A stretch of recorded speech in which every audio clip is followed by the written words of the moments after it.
ఆంధ్రప్రదేశ్లో ఈ రోజు నుంచి వాట్సాప్ గవర్నెన్స్ మొదలు పెట్టబోతుంది రాష్ట్ర ప్రభుత్వం. ఇండియాలోని ఇలా వాట్సాప్ ద్వారా గవర్నమెంట్ సేవలు అందించడం ఇదే ఫస్ట్ టైం.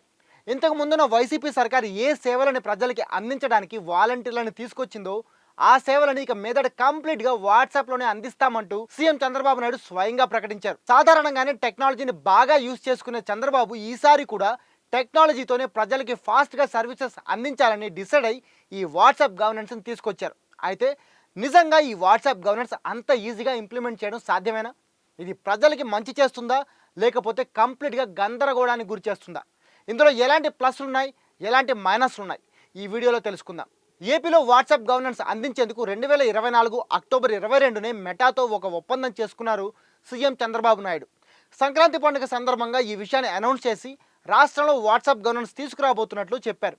అయితే 18వ తేదీ నుంచే దీన్ని అమలు చేస్తామని ఆయన అప్పట్లో చెప్పినా కొన్ని కారణాల వల్ల అది 30వ తేదీకి మారింది.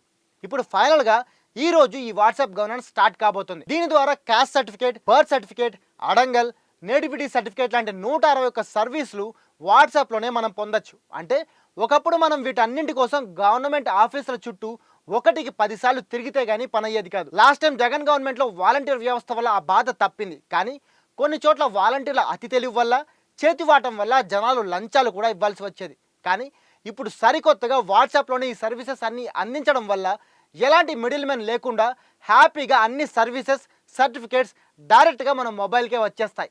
దీనివల్ల టైం మేనేజ్మెంట్తో పాటు థర్డ్ పర్సన్ ఇన్వాల్వ్మెంట్ కూడా తగ్గిపోతుంది. సో ఇది బెస్ట్ ఆప్షన్ అనేది ఏపీ గవర్నమెంట్ మాట. అంతేకాదు ఇప్పుడు అందించబోతున్న 161 సేవలు కూడా ఫస్ట్ టైం మాత్రమేనని, ఫ్యూచర్లో వీటి నెంబర్ ఇంకా పెంచేందుకు అవకాశం ఉందని చెబుతున్నారు అధికారులు. అయితే ఇక్కడ చాలామంది కన్సర్న్ ఏంటంటే ఇంటర్నెట్ కనెక్షన్లు అందుబాటులో లేని ఊళ్ళలో ఈ సేవలు అందించడం కష్టమే. అలాగే స్మార్ట్ ఫోన్ వాడడం పెద్దగా అలవాటు లేని వాళ్ళు, వయసు మీద పడిన వాళ్ళు, ఫోన్లు కూడా లేని పేదలకి ఈ సేవలు అందించడం అంత ఈజీ కాదు. ఇలాంటి ప్రాబ్లమ్స్ని ఓవర్కమ్ చేసేందుకు ప్రభుత్వం ఆల్టర్నేటివ్ ఆప్షన్స్ని ఖచ్చితంగా వెతుక్కోవాలి. మరోవైపు data safety, personal secrecy maintain చేయడం కష్టంగా మారే ఛాన్స్ ఉంటుంది.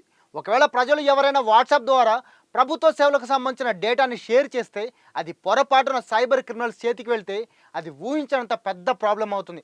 ముఖ్యంగా ఐడెంటిటీ వెరిఫికేషన్ లాంటి అంశాలను ఖచ్చితంగా చాలా జాగ్రత్తగా మేనేజ్ చేయాలి. అప్పుడే ఈ వాట్సాప్ గవర్నెన్స్ అనేది సూపర్ సక్సెస్ అవుతుంది.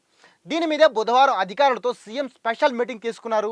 అండ్ అధికారులు కూడా సీఎంకి దీనిపై కంప్లీట్ ప్రజెంటేషన్ కూడా ఇచ్చారు. వాట్సాప్లో సేవలు ఎలా అందించబోతున్నారు, ఏ సేవలను అందించబోతున్నారు అనేది క్లియర్గా చెప్పారు. ఇక సీఎం కూడా డేటా ప్రైవసీ చాలా ఇంపార్టెంట్ అని, ముఖ్యంగా ప్రజలు డేటా అనేది సైబర్ నేరగాళ్ల చేతికి వెళ్లకుండా కాపాడాలని అధికారులకు వార్నింగ్ ఇచ్చారు.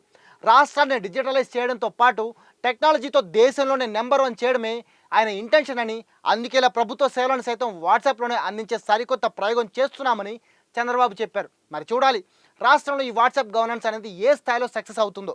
ఒకవేళ ఈ విధానం సక్సెస్ అయితే మాత్రం మొత్తం దేశానికి ఏపీ ఖచ్చితంగా ఒక మార్గదర్శిగా మారుతుంది. And CM Chandrababu perfect visionary అనిపించుకుంటారు. మరి మీరేమంటారు? ఈ వాట్సాప్ గవర్నెన్స్ అనేది సక్సెస్ అవుతుందంటారా? దీనికోసం ఇంకా ఎలాంటి మార్పులు చేస్తే బెటర్ అని మీ ఒపీనియన్ కామెంట్ చేసి చెప్పండి.